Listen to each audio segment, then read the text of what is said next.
with Dad, week 3. Today, my dad will be explaining the chapter 12 study questions for me.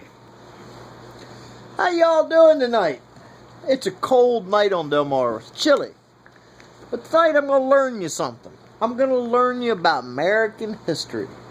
American history is important because we're in America. If we were in China, probably wouldn't be that important. But we're in America. So I'm going to teach you about American history. Alright. Tonight we've got study questions from the Second War for Independence and the upsurge of nationalism.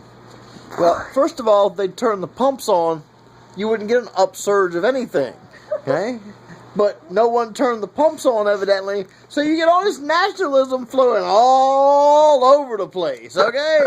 And then you gotta clean it up, you're gonna need buckets and rags and sponges to put the nationalism back into wherever it's supposed to go. Whereas if they had just called me, even though it was 2 o'clock in the morning, I could have been more than happy to fix the pump. But that's okay. We'll deal with it the way it is. So the first question is, what problems did America face as it entered the War of 1812? Well, the first problem was it was 1813 and they missed it by a year. Okay, so that was the first problem they had to overcome. Somebody got the memo wrong and everybody was late to the party. Question number 2. What were the reasons why the War of 1812 is one of the worst fought wars in American history? Well, they didn't have things like Uzis and grenades and tanks and nuclear weapons. So it takes forever for wars to go on and on when you've got sticks and rocks and things like that. So that wasn't good at all. Number 3. What was important about the Battle of New Orleans?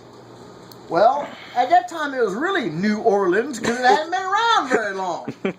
So they were going to change the name to, I don't know, Graffiti City or something. What? So people were upset about it, so it ended up being New Orleans. Graffitis. What did the delegates at the Hartford Convention call for? What every good convention needs. Pizza. Okay, how are you going to have a convention without pizza? Okay, so they called for pizza.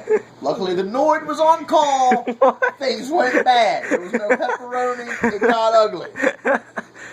Number 4, what did the delegates in the Hartford Convention I've already answered that question. Sorry.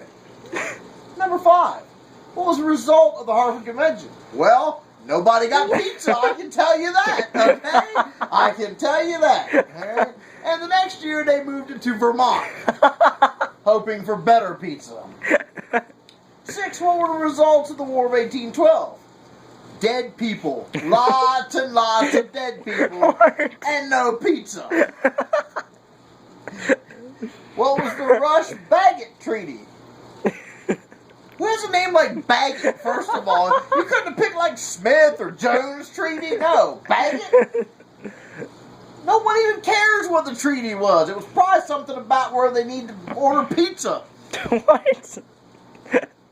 What were the ways the post-war of 1812 nationalism manifested itself? Well, after it spilled all out on the streets, it started going bad. You got to refrigerate nationalism, otherwise it gets all stinky. What is wrong with you? What's the important about the Tariff of 1816? Well, because when they wrote the Tariff Law of 1816, it didn't go into effect till 1916. So they lost 100 years worth of taxes, and that's why the country is in the shape it's in at this point. What question number are you on? I'm on question number 10. Alright. Which was right after 9 and before 11. Oh, really? Yeah. Okay. What was Henry Clay's American system? Well, it was the system that was supposed to transport the nationalism.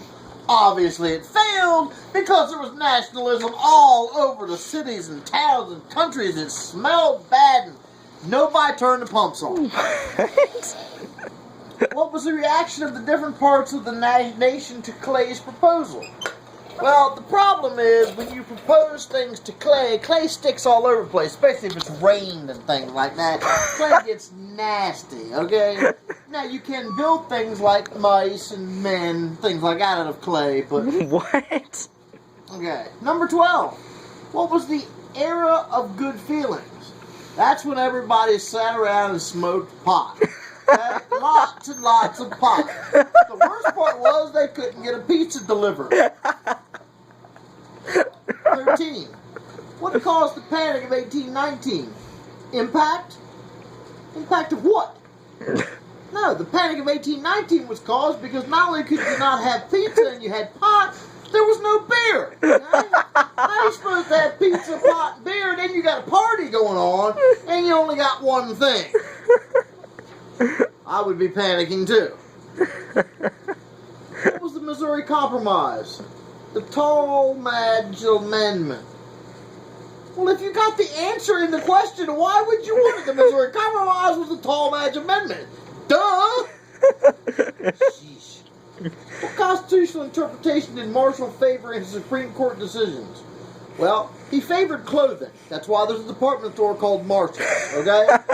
We don't have a Justice Coles or a Justice Sears, we have a Justice Marshall, so that's how that went down. And by the way, they got good prices. 16. Explain the court cases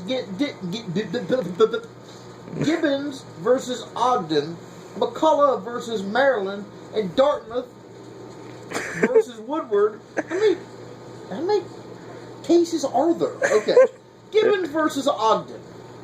First of all, Gibbons lost because G is before O. So What? it was a prominent letter, so Ogden automatically won that case, just like that. McCullough versus Maryland. Of course, Maryland won. Maryland's a state. McCullough is some dude that lives in the state somewhere. He probably couldn't even get to court to go to the case. Okay? State win. Dartmouth versus Woodward. Dartmouth is a college. Smart people. Woodward, well, that was the guy that started Woolworths and he couldn't even spell his own name. That's how he ended up with Woodward. So he lost. Cohen versus Virginia. We've been down this road. The state wins because nobody knows who Cohen is. What was the Treaty of 1818? Awful lot of treaties around. The Treaty of 1818 is very simple. It made it legal to process grapes into wine. Everybody had wine to go with their pizza and marijuana. Last question. What was the Monroe Doctrine? Causes, reaction. The Monroe Doctrine is a very, very definitive piece of doctrination. What?